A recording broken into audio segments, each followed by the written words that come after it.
La Casa Sus Inima ați venit cu o recomandare dată de către un domn doctor.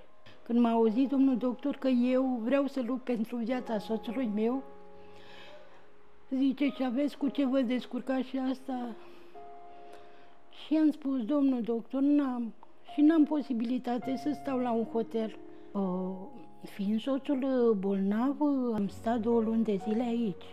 Lunile anterioare făceam naveta. Veneam dimineața și plecam seara.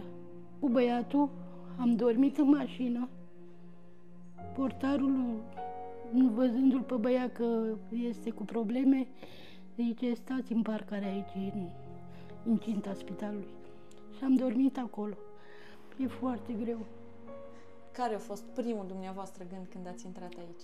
Am zis, Doamne, îți mulțumesc eu, Doamne, pentru oamenii care au făcut gestul ăsta și ne-au oferit un acoperiș sub cap. Uite, când am deschis ușa și am intrat, mie că parcă am intrat în curte la mine. M-ați impresionat, ați luptat pentru oamenii nevoiași și văd că luptați în continuare.